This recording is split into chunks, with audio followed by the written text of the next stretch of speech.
જય શ્રી કૃષ્ણ, રાધે રાધે. મિત્રો, વિભૂતિ યોગમાં 38મા શ્લોકમાં ભગવાને વાત કરી હતી કે દંડ દમયતામસ્મિ, જે દમન કરનારાઓ છે એમાં હું દંડ છું, અને જિજ્ઞવિષામ નીતિ, અને જે જીતનારાઓ છે એમની જે નીતિને કારણે જે જીત પ્રાપ્ત કરે છે એ નીતિ હું છું. અને ત્યાર પછી ભગવાને ગુહ્યતામ મૌનમ ચ એવ અસ્મિ, જે છુપાવવા યોગ્ય ભાવ છે એ ભાવોમાં હું મૌન છું. અને છેલ્લે કીધું હતું કે જ્ઞાનવતામ, જે જ્ઞાનીઓ છે એમની અંદર જે જ્ઞાન છે ને એ હું છું. અને હવે 10મા અધ્યાયના 39મા શ્લોકમાં ભગવાન છેલ્લી વિભૂતિ આપે છે. અહીં 82મી વિભૂતિ પૂરી થાય છે.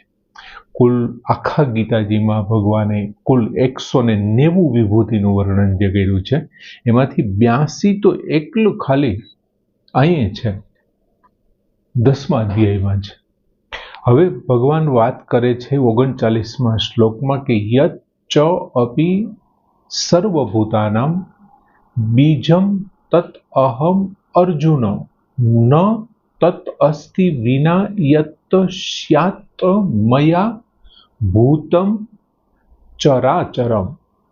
ભગવાન શું કહે છે કે યત ચ અને અર્જુન, એટલે હે અર્જુન, અને હે અર્જુન, સર્વભૂતાનામ યત બીજમ અસ્તિ, સર્વભૂતાનામ યત બીજમ, સર્વભૂતાનામ એટલે સમસ્ત પ્રાણીઓનું યત બીજમ, જે બીજ છે એટલે કે જે મૂળ છે, સર્વભૂતાનામ યત બીજમ, સર્વ પ્રાણીઓનું જે બીજ છે, મૂળ છે, તત ચ અહમ અપી, તે બીજ પણ હું જ છું, તે બીજ પણ હું જ છું. જે દરેક પ્રાણીઓનું મૂળ છે તે હું છું એમ.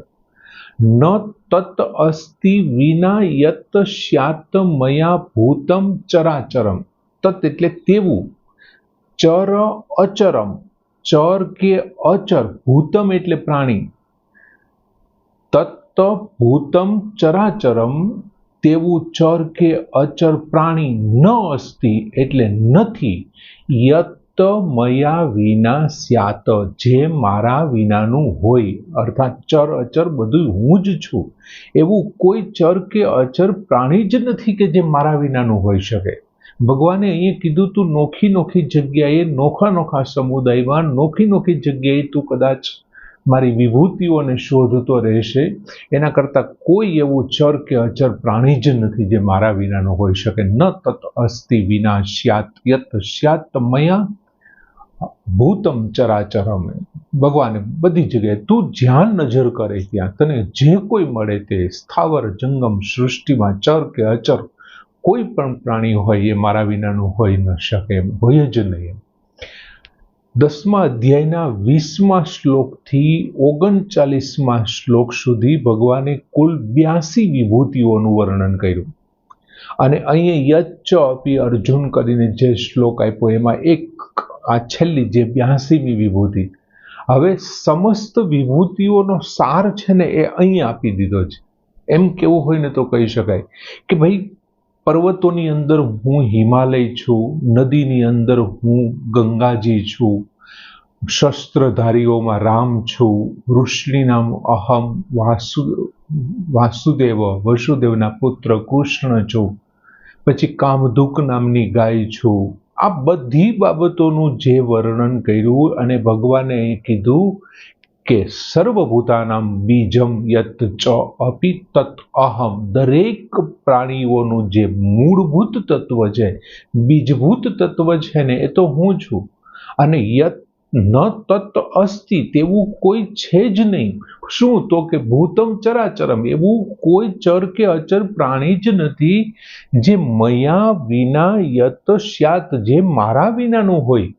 આ બધી તું 81 વિભૂતિ જો કે પછી આ એકને જો, બંને સરખું છે. જે કોઈ જગ્યાએ છે બધું મારામાંથી જ છે, અથવા તો ચર અને અચર બધા એ મારી અંદર સમાયેલા છે. એટલે કે બધાનું બીજ, એટલે કે સંસારનું નિમિત્ત કારણ પણ ભગવાન છે અને ઉપાદન કારણ પણ ભગવાન જ છે. નિમિત્ત કારણ પણ ભગવાન છે અને ઉપાદાન કારણ. સંસારને બનાવવા વાળા પણ એ છે અને સંસાર બનવા વાળા પણ એ જ છે. જેમ માટીમાંથી રમકડું બને છે, તો માટી એકલી પડી હશે તો રમકડું નહીં બની જાય. એમને બનાવવા વાળો કુંભાર જરૂર પડશે, કોઈ પ્રજાપતિ જોઈશે. તો એક માટી અને એક કુંભાર, તો એક છે રમકડાનું ઉપાદાન કારણ છે અને એક છે રમકડાનું નિમિત્ત કારણ છે.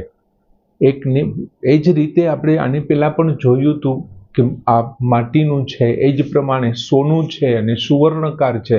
અને કોઈ ઘરેણું બનાવે છે તો સોનું અને સુવર્ણકાર એક એનું ઉપાદાન કારણ છે અને એક એનું નિમિત્ત કારણ છે. અને આ ભગવાન છે ને એ બંને કારણ છે.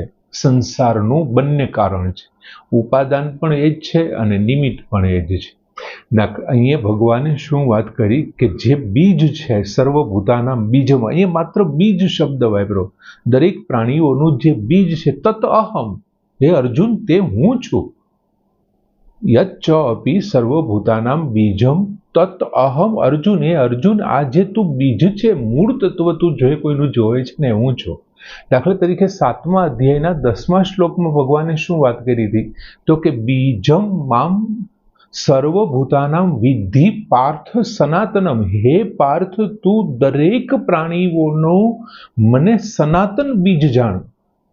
જો ત્યાં ભગવાને સનાતન બીજ, કાયમી ટકી રહે તેવું, જેમાં ભૂત ભવિષ્ય અને વર્તમાન આદિ મધ્ય અને અંતમાં જે ટકી રહે તેવું જે બીજ છે ને તો હું જાણ.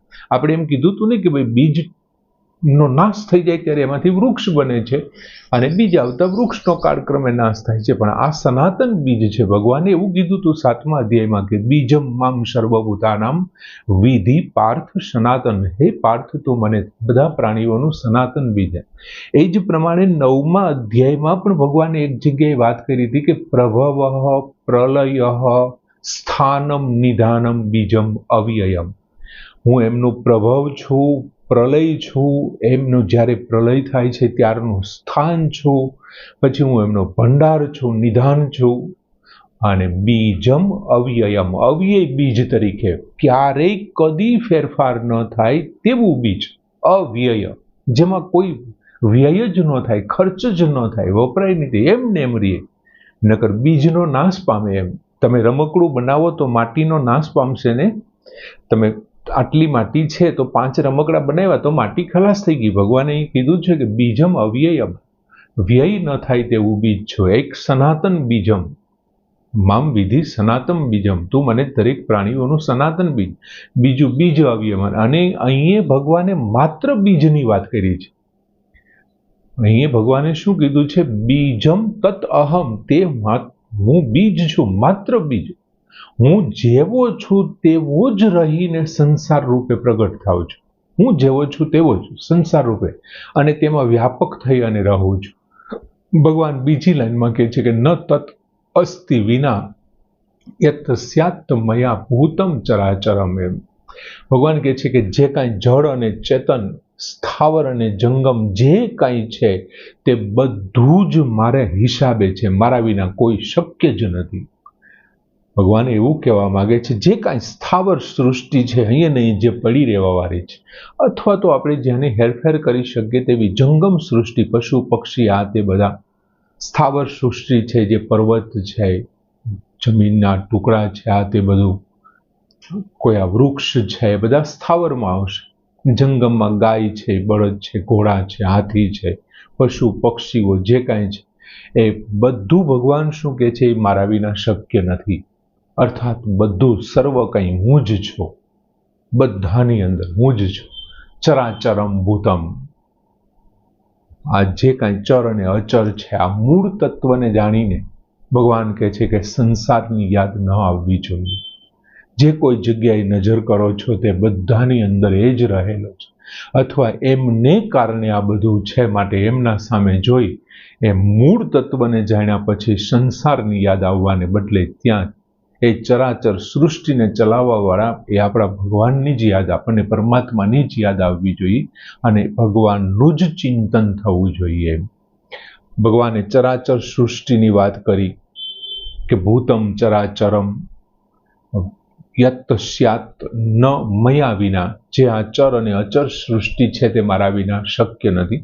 આપણે આમની પહેલાના એક વખત અધ્યાયમાં એ ચારે ચાર સૃષ્ટિઓનું વર્ણન સમજાવી દીધું હતું, એટલે આપણે બહુ ઝડપથી એમાંથી આ શ્લોકમાંથી બહાર નીકળવાનું કર્યું. દાખલા તરીકે જરાયુજ નામની સૃષ્ટિ જે ઓર સાથે જન્મે છે, ગર્ભની અંદર જે ઓરથી ઢંકાયેલો હોય છે એમની સાથે જે જન્મે છે, દાખલા તરીકે મનુષ્ય છે, ગાય છે, ભેંસ છે, બકરી છે, આ બધા જરાયુજ છે. ત્યાર પછી અંડજ નામની સૃષ્ટિ છે, પક્ષી, સાપ, ખિસકોલી, ઉંદર, આ બધા છે ઈંડાઓમાંથી નીકળનારા છે એટલે અંડજ સૃષ્ટિ. પછી ઉદ્ભીજ જે જમીનને તોડીને બહાર નીકળે છે, તે વૃક્ષ છે, વેલી છે, કોઈ ધરો છે, અનાજ બધા છે, કઠોળ છે, એ બધા ઉદ્ભીજ પ્રકારની સૃષ્ટિ. અને એક સ્વેદજ સૃષ્ટિ જે પરસેવાને કારણે થાય છે, પરસેવો વળવાથી માથાની અંદર થતા લીખ ખીલી, અથવા કોઈ ફળની અંદર ઈયળો પડે છે, આ તે બધું. આમ કુલ 84 લાખ યોનિઓ, એમાં સ્થાવર અને જંગમ એ બધું જ શું છે, તો 7મા અધ્યાયનો 19મા શ્લોકમાં ભગવાને કીધું હતું ને કે વાસુદેવમ સર્વમિતિ, આ બધું જ વાસુદેવ છે. એ જ વાત ભગવાન અહીં કરે છે કે ભૂતમ ચરાચરમ વિના યત સ્યાત તન્મયા ન, મારા વગરનું એ શક્ય નથી, બધું જ વાસુદેવ છે. બીજું મિત્રો, આપણે સામાન્ય નિયમ સંસારનો જોઈએ કે તમે બાજરો વાવો તો શું ઉગવાનું છે? બાજરી જ ઉગશે. ઘઉં વાવો તો ઘઉં ઉગશે, કેરી વાવો તો કેરી જ વાવવાની છે, આંબો વાવો તો કેરી જ આવશે. એમ જેમનામાંથી જે બને છે, જે થાય છે એ જ થવાનું છે. એમ ભગવાનમાંથી સંસાર બન્યો છે તો સંસાર પણ ભગવાન રૂપ જ હોવાનો. એમ એટલે તો ભગવાન કહે છે સર્વમિદમ વાસુદેવ, સર્વમ ઇતિ વાસુદેવ, આ બધું જ વાસુદેવ છે. એક જ બીજથી, એક ભગવાન જ આ એક બીજ એવું છે કે એક જ બીજથી ચરાચર સૃષ્ટિનું સર્જન કર્યું છે. અને ભગવાનમાંથી આ સંસાર થયો છે એટલે સંપૂર્ણ સંસાર પણ ભગવાનમય છે. આમ સરસ મજાનો 39મો એટલે કે 82મી વિભૂતિ આપણે 10મા અધ્યાયના લગભગ હવે અંત તરફ પ્રયાણ કરી રહ્યા છીએ, પૂર્ણાહુતિને આરે બાજુ જઈ રહ્યા છીએ. અને ભગવાને 82 વિભૂતિઓ પૂર્ણ કરી 10મા અધ્યાયની. સરસ શ્લોક, જાણે બધી વિભૂતિઓનો સાર કહેતા હોય તેમ કે યચ્ચ અપી સર્વભૂતાનામ બીજમ તત અહમ અર્જુનમ ન તત અસ્તિ વિના યત સ્યાત મયા ભૂતમ ચરાચરમ. એ પૂર્ણ કરીએ. જય શ્રી કૃષ્ણ.